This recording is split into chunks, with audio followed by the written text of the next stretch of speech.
Bien-aimés dans le Seigneur, bonjour. Ici Olivia de la chaîne chrétienne, glorieuse et prospère. J'espère que vous allez bien. Sur cette plateforme, nous parlons de développement spirituel, de développement personnel, mais surtout, comment accomplir ses destinées selon les plans de Dieu. Donc aujourd'hui, je vous fais un appel à la repentance. Et le sujet du jour, c'est « Si Jésus revient demain, serais-tu prête à le recevoir ?» Et tout ce thème va se baser sur l'Apocalypse de Jean. Il est présentement 4h35 du matin ici au Canada. Et depuis, je crois, hier, Dieu m'a mis à cœur de lire le livre de l'Apocalypse, la révélation que le disciple Jean a reçue de l'ange et de Jésus-Christ sur le jugement dernier.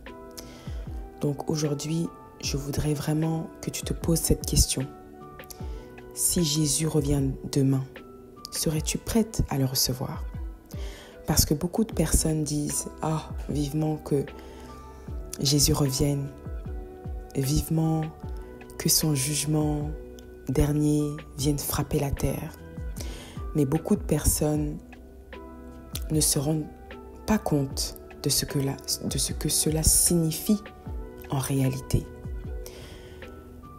Un jour, lorsque j'ai fait mon témoignage sur comment j'étais possédée par l'esprit de Python et que Jésus m'avait délivrée, une personne est venue me dire « Pourquoi est-ce que tu as fait un sacrifice à Dieu ?»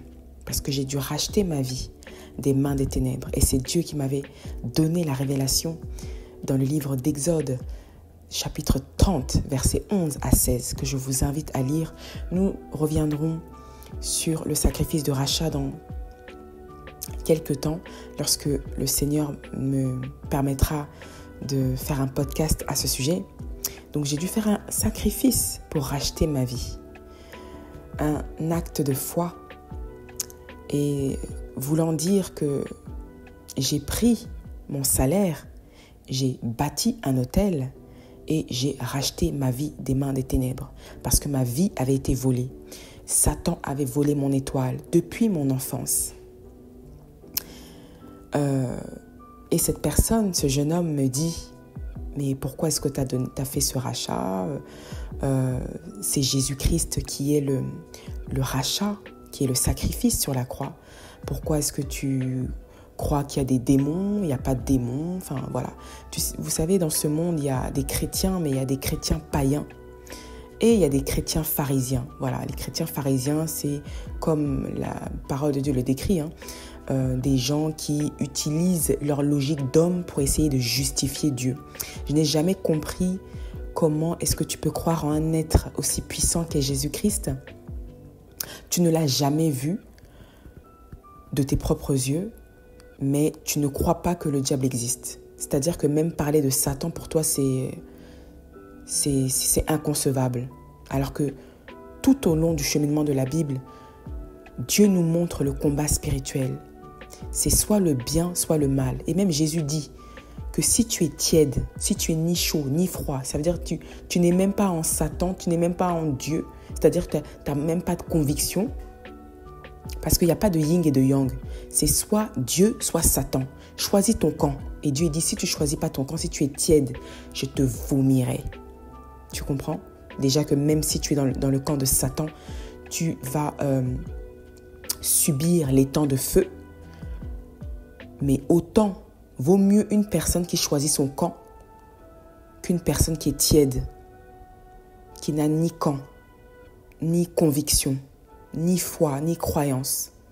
Donc voilà, ça m'a étonnée. Et après avoir fait ce sacrifice de rachat, c'était comme un acte qui scellait ma relation avec Dieu. Donc, j'ai dû délaisser certaines choses. Je ne pouvais plus vivre dans le monde comme je le faisais auparavant. Et là où je veux en venir, c'est que ne dites pas qu'il faut que le règne de Jésus vienne. Parce que en lisant le livre de Jean, et le jugement de Jésus, celui qui détient les clés du séjour des morts, c'est effrayant. La parole de Dieu dans le livre de Jean parle de robes. Heureux ceux qui gardent leurs robes et leurs vêtements propres.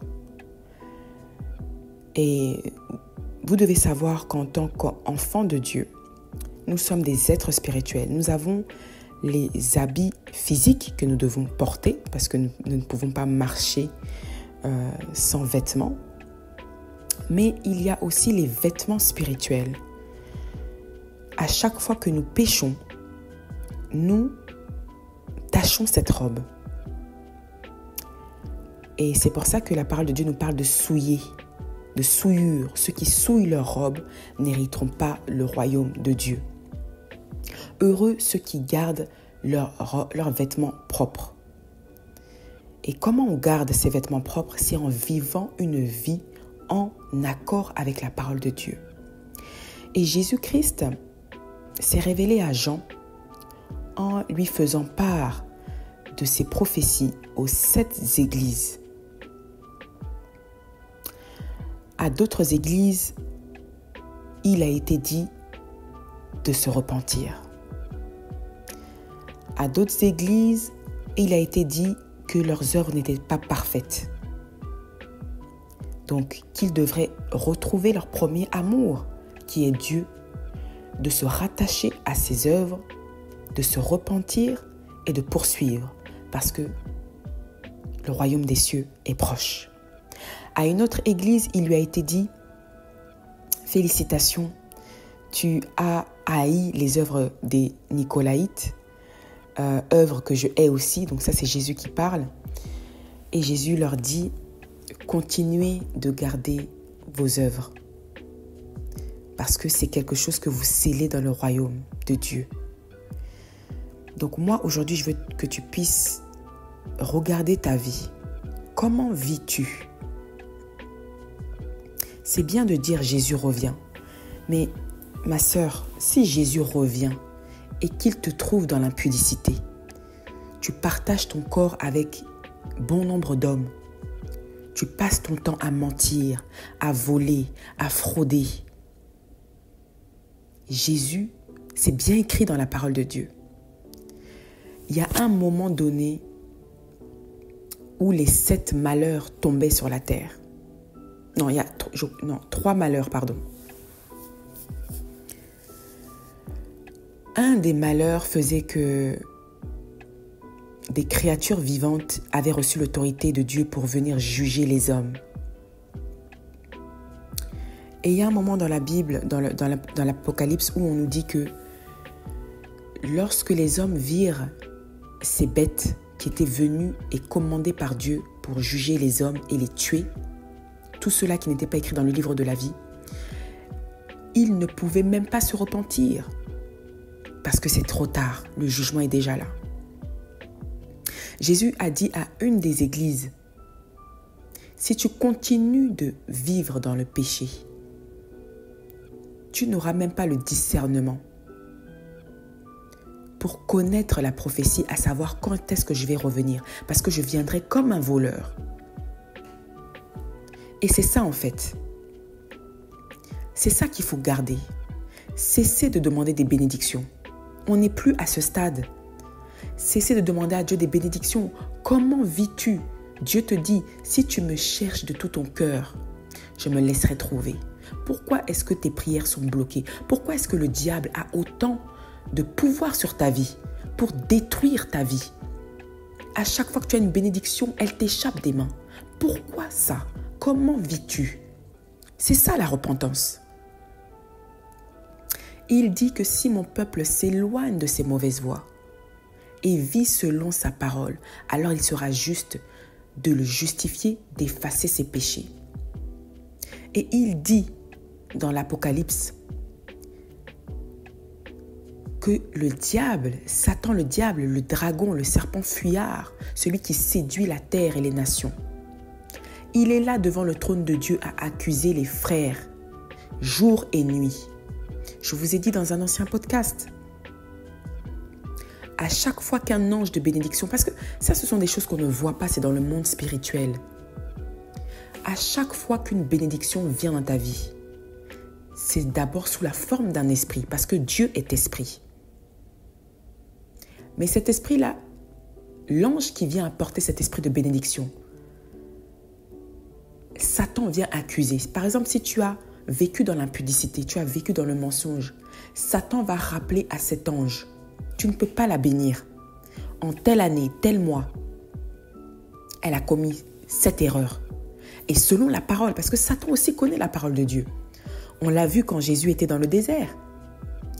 Satan dit à Jésus, si tu dis que tu es Seigneur, jette-toi. Parce que Psaume 91 dit que les anges ne permettront pas que ton pied ne heurte contre une pierre. Et Jésus lui répondit, ne tente pas le Seigneur. Donc tu vois que c'est loi contre loi. Et quand le Satan vient bloquer ta vie, bloquer ta destinée, il ne vient pas par hasard. Il se base sur tes œuvres. Alors comment vis-tu aujourd'hui? Aujourd'hui, c'est vraiment un appel à la repentance. Comment vis-tu aujourd'hui? Et aujourd'hui, on ne peut plus rien dire. On ne peut plus faire des rappels à l'ordre. Parce que les rebelles, la phrase préférée des rebelles, c'est « Oh, mais Dieu, il a dit qu'il ne faut pas juger. Il ne faut pas juger. » Mais ma sœur, c'est cette même Bible-là, cette même parole qui te dit « Ne prenez point part aux œuvres infructueuses des ténèbres, mais plutôt condamnez-les. » Donc si ma sœur, tu vis dans le péché, tu vis dans l'impudicité, tu vis dans le mensonge, il est de notre devoir, ou à toute personne que Dieu a mis sur ton chemin, que ce soit un ami, que ce soit ton pasteur, que ce soit tes parents, de te rappeler à l'ordre. Ne sois pas rebelle contre Dieu, parce que Dieu va finir par te juger selon tes œuvres. Et à plusieurs reprises, Dieu fait référence au livre de la vie. Et sur ce livre de la vie, il sera indiqué toutes tes bonnes et mauvaises actions. Et que la balance ne soit pas contre toi, ma sœur qui m'écoute. Ou mon frère, parce qu'il y a aussi beaucoup de frères aussi qui m'écoutent. Que la balance ne soit pas en ta défaveur. Comment vis-tu? Se repentir, c'est pas seulement demander pardon à Dieu.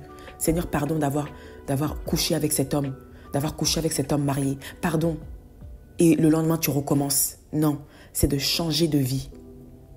Et si tu n'as pas la force, si le péché, tu es esclave du péché, demande la force à Dieu de crucifier ta chair, de briser les chaînes, de briser les verrous de fer qui sont en train de persécuter ta vie.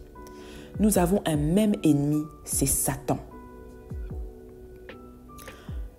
qui est là pour séduire la terre. Aujourd'hui, tu ne peux même plus parler de Satan parce qu'on va te dire, tu es trop spirituel, tu es trop ci, tu es trop ça. Et vous savez ce qui est pire dans le péché?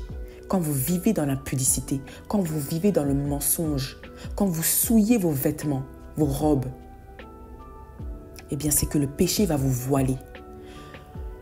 Et Dieu a été clair dans Deutéronome 28. Il dit, si tu obéis à mes commandements que je t'ai prescrits aujourd'hui, voici ce qui t'arrivera. Je bénirai tes entreprises. J'ouvrirai les écluses des cieux et la pluie tombera sur toi en son temps. Aujourd'hui, beaucoup d'entre vous, vous avez le ciel fermé contre vous, les écluses des cieux fermées contre vous, parce que vous êtes rebelles contre Dieu. Vous n'écoutez pas. Ça rentre, ça sort. Vous allez à l'église tous les dimanches, vous recevez votre témoignage, votre prophétie, et le lendemain, vous revivez comme si de rien n'était.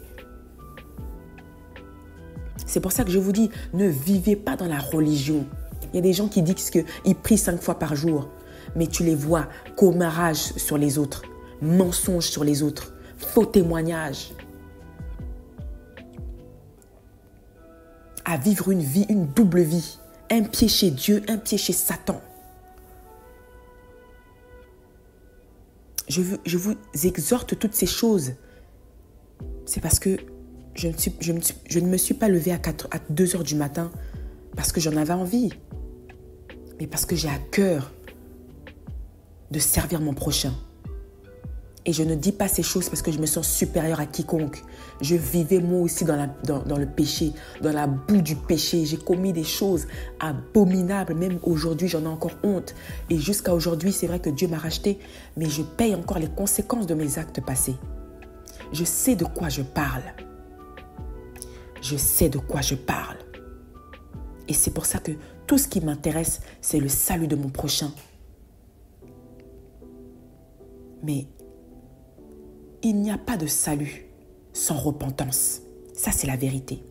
Et Jésus-Christ, la première venue de Jésus-Christ lorsqu'il s'est crucifié sur la croix, que celui qui entende, entende. On nous a beaucoup menti. Les églises nous ont menti. Des gens se font pasteurs, se font prophètes, alors qu'ils n'ont jamais été appelés à être consacrés. C'est pour ça que beaucoup d'entre nous, nous avons vécu toute notre vie à l'église, mais le diable continue de nous persécuter à cause de l'ignorance. Je vous dis aujourd'hui ces choses. Jésus n'est jamais venu sur terre pour combattre le diable. Du moins sa première venue. Je parle de sa première venue d'il y a 2000 ans. Il est venu pour servir de pont entre les hommes et Dieu. Et le royaume de Dieu. Donc, aujourd'hui, l'Ancien Testament et le Nouveau Testament, c'est ce qu'on appelle le livre de la loi. Ne pensez pas que l'Ancien Testament est caduque et que le Nouveau Testament remplace l'Ancien Testament. C'est pour ça que Dieu m'a dit, Olivia, tu veux racheter ta vie? Fais un sacrifice de rachat. Exode 30, versets 11 à 16.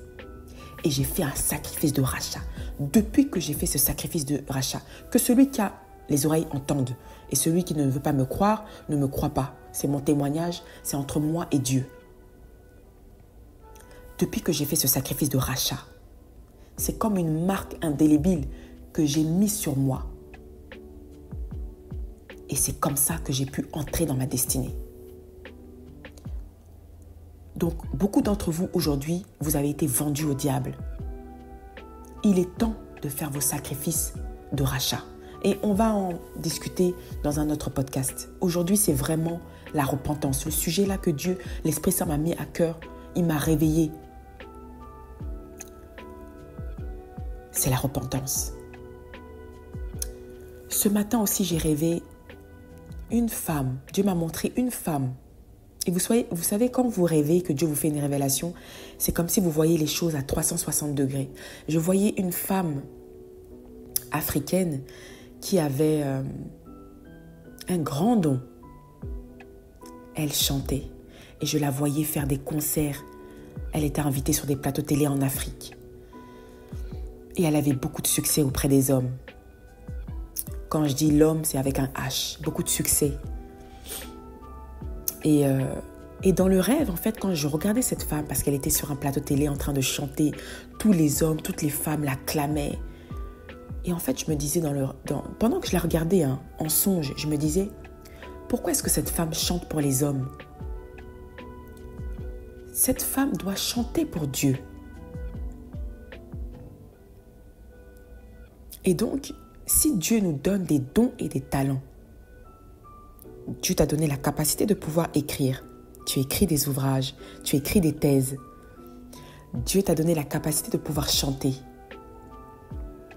Peu importe ce que Dieu t'a donné comme don et que tu exerces facilement sans éprouver le moindre effort, c'est pour la gloire de Dieu, c'est pas pour la gloire du monde. Repentons-nous. Repentez-vous. Repentons-nous, je m'inclus moi aussi. Parce que tant qu'on est sur cette terre-là, c'est le combat contre Satan. C'est le combat spirituel. Quelle est ta vie d'aujourd'hui? Vous savez, pendant que vous êtes sur cette terre, réjouissez-vous. Pendant que vous êtes en vie, réjouissez-vous. Parce que vous avez encore le temps de vous repentir et de changer de vie. Mais Jésus dit que celui qui vit dans le péché ne connaîtra pas l'heure du jugement. Jésus viendra comme un voleur. Et là, ce sera trop tard. Il est écrit dans la parole de Dieu qu'à un moment donné, lorsque Dieu frappa les hommes d'un de ces malheurs qui devaient arriver au jugement dernier, les hommes sur cette terre, on te parle des riches, des grands, de tous ceux qui portent le nom de la bête 666, ils ne pouvaient pas se repentir parce que c'était trop tard. Et ils ne pouvaient pas se prosterner devant ces créatures, ces êtres vivants mandatés par Dieu pour juger la terre.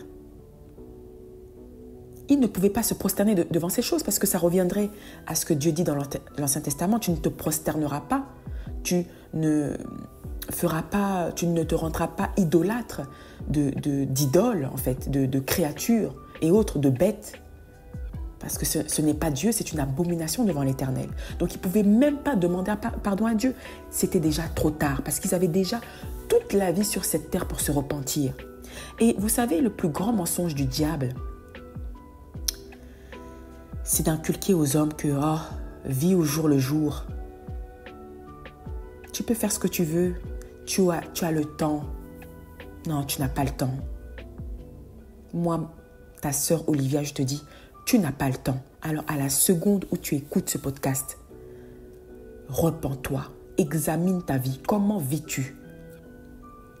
Le diable est seulement là pour voler, pour détruire.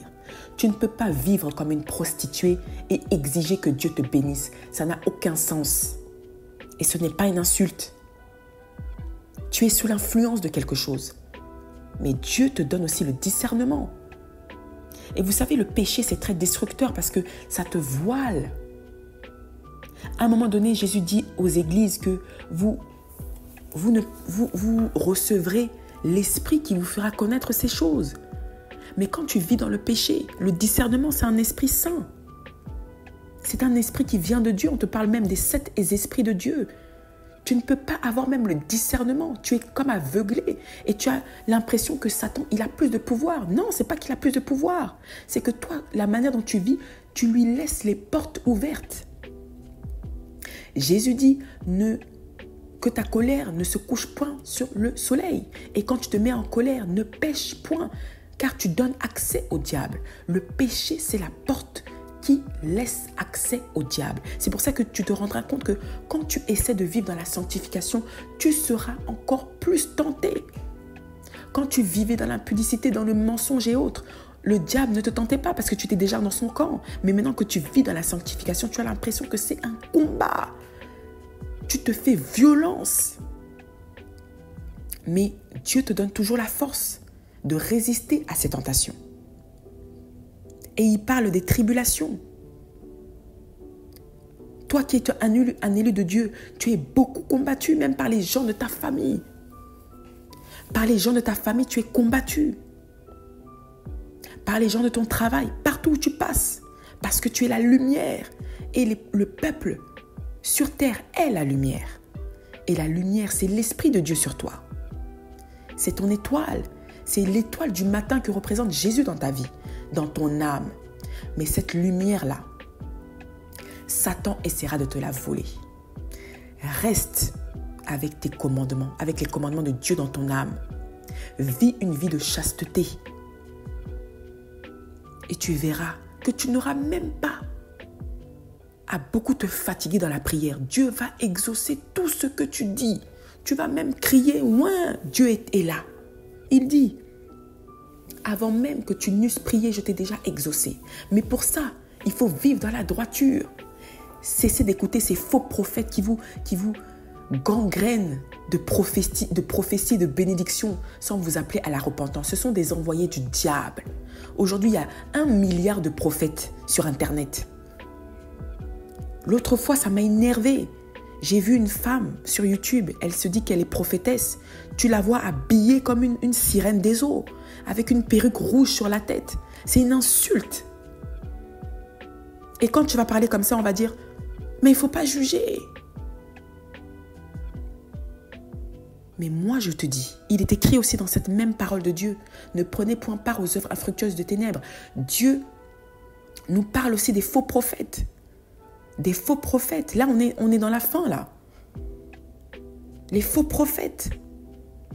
Attends, moi, quand j'étudiais la Bible, je vois que chaque prophète avait sa génération. Dieu faisait paître un prophète à chaque génération. Il y a eu Moïse, il y a eu Abraham, il y a eu des grands hommes comme Joseph. Et nous sommes des chrétiens. Nous connaissons le livre d'Éphésiens qui nous dit qu'il y aura d'autres prophètes aussi qui naîtront. Sauf qu'il y en a d'autres qui ne croient pas. Mais pour cela, même les vrais, ceux qui ont été appelés par Dieu, ils ont honte de s'appeler prophète parce qu'il y en a tellement sur Internet, il y en a tellement d'églises, de fausses églises, que même toi qui es vraiment serviteur de Dieu, tu as même peur de te faire flageoler par les nations à cause des œuvres des faux prophètes. Et c'est comme Malcolm X, l'activiste panafricain qui disait, maintenant on va adorer le mal. On va prendre le mal pour le bien, mais on va négliger le bien pour le mal. Tu vois? Donc faites attention à qui vous suivez. Là où vos pieds foulent le talon d'une église, assurez-vous que ce soit une église consacrée. Assurez-vous que ceux qui vous prêchent l'évangile, qu'ils soient consacrés et appelés par Dieu. Parce qu'eux aussi sont mandatés par le diable pour détruire la terre, pour induire le peuple de Dieu en erreur. Garde les commandements de Dieu dans ton âme. Lis la Bible jour et nuit. Prie au moins 3 fois par jour. Mets des louanges dans ta maison. Arrête-moi toutes ces musiques du monde. Ces musiques qui glorifient Satan. Utilise tes dons et tes talents et mets-les au service des autres. Entre dans ta destinée. Le royaume des cieux, c'est pour les violents. Es-tu une violente? Es-tu un violent? Sur terre, ici, c'est Babylone. C'est la jungle ici. Ici, c'est le terrain de jeu de Satan. Mais Jésus dit que ceux qui sont élus par Dieu, il n'enlourdira pas plus notre fardeau. Mais encore un petit peu de temps. Et Dieu nous donnera et nous récompensera avec la couronne de vie. C'est ce qu'il dit dans l'Apocalypse de Jean. La tribulation s'est faite pour tester notre foi et pour prouver notre amour à Dieu. Il y en a qui se sont fait martyrs à cause de la parole de Dieu, à cause de leur témoignage. Mais Jésus dit qu'ils renaîtront de nouveau, même s'ils sont pour l'instant morts. Ils sont dans un lieu appelé le repos, comme la parole de Dieu le dit. Ils renaîtront, la parole de Dieu nous dit, ils renaîtront de nouveau. Ceux qui se sont battus aux côtés de Dieu, ceux qui ont gardé leur commandement en fait. Ceux qui ont gardé ses commandements. Dieu fera descendre un esprit de vie. Ils renaîtront et ils régneront sur la terre. Nous régnerons sur la terre avec Jésus. Mais pour l'instant ici, là, ici sur terre, ici-bas, c'est Babylone. Le combat continue. J'ai pitié pour cet homme qui s'est adressé à moi en disant que comment est-ce que je peux croire que Satan existe depuis que Jésus est venu sur cette terre. Normalement, il n'y a plus de mal. Les démons, ça n'existe pas. Voilà, des pharisiens comme ça. Tu crois en Jésus, mais tu ne crois pas qu'il y a Satan. Même Satan croit que Jésus existe. C'est pour ça qu'il nous combat. C'est sa mission première, exterminer les élus de Dieu. La première venue de Jésus sur la croix, ça a été pour servir de pont entre nous, les hommes, et Dieu. Je le répète encore parce que la répétition est pédagogique. La deuxième venue de Jésus, cette fois-ci, ce n'est pas pour la repentance. Là, tu n'auras plus le temps de te repentir. C'est trop tard. Et Jésus dit que même ceux qui sont en enfer actuellement, il y a la première mort et la seconde mort. Donc Jésus ouvrira la clé du séjour des morts et selon le livre de la vie, là où il y a toutes tes bonnes actions, et tes mauvaises actions, tu seras encore rejugé. Et cette fois-ci, on te parle du jugement dernier, l'Apocalypse. Là, c'est la seconde mort. Donc, ils vivront dans l'étendue du feu éternel au siècle des siècles avec la bête 666, Satan, le diable, le dragon, et une autre créature, la bête, qui était mandatée par le diable pour séduire la terre. Dieu nous dit dans Éphésiens que les armes avec lesquelles nous combattons ne sont pas charnelles, mais elles sont puissantes. Ces forteresses, les choses là, c'est dans le monde spirituel. Toi, tu vois pas quand un sorcier te combat. Tu subis seulement le résultat de l'occultisme dans ta vie, dans le monde physique. Mais le combat commence dans le monde spirituel. Tu sais pas qu'est-ce qui se passe. Et le péché te voile la face. Aujourd'hui, ma sœur, repens-toi plus que jamais. Plus que jamais, si tu es dans une relation hors mariage, cet homme ne veut pas t'épouser, laisse-le. Laisse Jésus-Christ choisir ton mari, celui qui va t'honorer, celui qui va accepter la parole, celui qui va accepter de rester chaste. Et Jésus insiste sur l'impudicité parce que c'est tellement... Je vous ai fait une vidéo sur l'énergie sexuelle. Comment le diable a accès à votre âme, à vos bénédictions, à vos grâces, à cause de votre énergie sexuelle. Un homme couche avec toi, il prend ton étoile, lui il prospère et toi tu tournes en rond. C'est réel en fait. C'est réel. Alors vis une vie pure. Je vous parlerai dans un futur podcast des 7 portes de l'âme. Nous sommes des êtres spirituels. Nous avons 7 portes de l'âme. Et je vous expliquerai quelles sont ces 7 portes de l'âme et comment préserver ces 7 portes de l'âme pour vivre comme un saint. Oui, c'est vrai, nous sommes faits de chair, nous péchons tous les jours. C'est pour ça que Jésus s'est donné à la croix pour que nous puissions nous repentir. La première venue de Jésus sur la croix était pour que nous puissions en tant qu'hommes saisir notre chance de se repentir. De sorte à ce que lorsque Jésus revient sur cette terre, nous sommes déjà prêts. Nos robes propres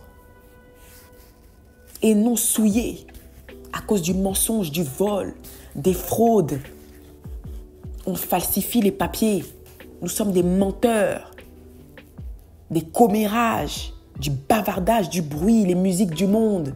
On souille nos yeux, on souille notre âme, on souille notre main. Dieu dit, je ne réponds pas à vos prières parce que lorsque vous levez vos mains sont remplies de sang. Et quand on parle de sang, c'est pas parce qu'on a tué quelqu'un, pas forcément parce qu'on a tué quelqu'un. Non, c'est à cause du péché. Tu utilises tes mains pour te masturber. Tu utilises tes mains pour faire des choses vraiment abominables. Tu suis des personnes sur les réseaux sociaux. Les personnes que tu suis sur les réseaux sociaux ne reflètent même pas Dieu. Vous suivez des femmes et des hommes, soi-disant riches. Vous ne savez pas ce qu'ils font derrière. Vous voyez juste la gloire, les voitures, la richesse matérielle. Qu'en est-il de la richesse de l'âme? Qu'en est-il de vos vêtements? Et Jésus dit qu'à ceux, les saints, les prophètes, les serviteurs de Dieu, les élus, qui auront gardé les commandements de Dieu dans leur âme, alors il leur a été donné une robe blanche. Si tu t'es déjà vu en rêve, portant un habit blanc, une robe blanche, c'est un très bon signe. C'est signe de pureté, de sainteté. Et c'est signe de ton alliance avec ton Dieu. Alors réjouis-toi, continue de vivre comme tu vis, de suivre Dieu et ses commandements. Et tu verras comment Dieu va te rémunérer. Mais pour les autres, repentez-vous. Je suis une ancienne pécheresse. J'ai vécu pendant le péché, j'ai servi le diable pendant 30 ans de ma vie, jusqu'à ce que j'ai reçu mon appel. Et Jésus dit, je viens et je frapperai à la porte. Celui qui ouvrira la porte, nous souperons ensemble. Je souperai avec lui à la table et il soupera avec moi. Est-ce que Jésus t'a déjà appelé? Est-ce que Jésus est déjà venu toquer à ta porte? Si oui, lui as-tu déjà ouvert la porte? Parce que c'est ça qu'on appelle l'appel. Soudainement, tu as une envie, tu vis dans le péché, mais quelque chose t'appelle. Mais tu peux pas pointer ton doigt. Mais quelque chose t'appelle. Quelque chose t'appelle à suivre Dieu. C'est une voix intérieure, c'est comme un esprit qui t'appelle à suivre Dieu, à changer de vie. As-tu refusé cette voix? Et si oui, combien de fois l'as-tu refusé? Il est temps de répondre à ton appel. Réjouis-toi, c'est que tu as la chance. Dieu te donne une seconde chance. Je ne sais pas si tu es un homme ou si tu as des amis qui te poussent au banditisme. Mon frère, il est temps de retrouver le chemin de ton Dieu. Jésus-Christ est le chemin, la vérité et la vie. Que celui qui a les oreilles entende. J'ai fait un rêve il y a quelques mois de cela. J'étais dans une maison. Dans ce rêve, j'étais dans une maison. Il y avait plein de démons avec des têtes bizarres. Et Dieu m'avait donné un marteau. Et j'ai exterminé tous ces démons. Mais arrivé au dernier démon, il était tenace. Alors je lève mes yeux vers le ciel et je dis, Seigneur, comment je vais faire? Et il m'a donné la force pour vaincre ce dernier démon. Et tous les démons, je les ai exterminés avec le marteau dans la main. J'ai frappé sur leur crâne. Et ils furent morts immédiatement. Et ensuite, quand j'ai vaincu tous ces démons, je pouvais voir leur corps étalé par terre. J'entends une voix au ciel et qui dit, Olivia, félicitations. Tu es digne d'être un enfant de Dieu. Et dès qu'il a dit ces mots, Dieu Tout-Puissant, un grand livre apparut devant moi. Le livre s'ouvra devant moi et je vis plein de noms défiler. Plein de noms défiler. C'était le livre de la vie. Toutes les personnes qui étaient inscrites dans ce livre étaient destinées au royaume de Dieu. Et Dieu avait inscrit mon nom dans le livre de la vie. Que celui qui a les oreilles entende. Vous êtes libre de me croire ou de ne pas me croire. Ce n'est pas mon problème. Je rends mon témoignage comme Dieu me leur donne. Et ce livre avait la taille d'une porte. Un grand livre. Et ensuite, je vis la faveur de Dieu descendre du ciel. Et Jésus, quand il était sur terre, il a dit, souciez-vous de ce que vos noms soient inscrits dans le livre de la vie. Et Apocalypse Jean rappelle l'importance de ce livre. Que c'est ce livre, si tu n'es pas inscrit dans le livre de la vie, si tu ne vis pas une vie de repentance, si tu vis de manière charnelle, tu vis selon le monde, tu es rebelle contre Dieu. Ma chérie, l'enfer, ce n'est pas pour les êtres humains. L'enfer n'est pas destiné aux êtres humains.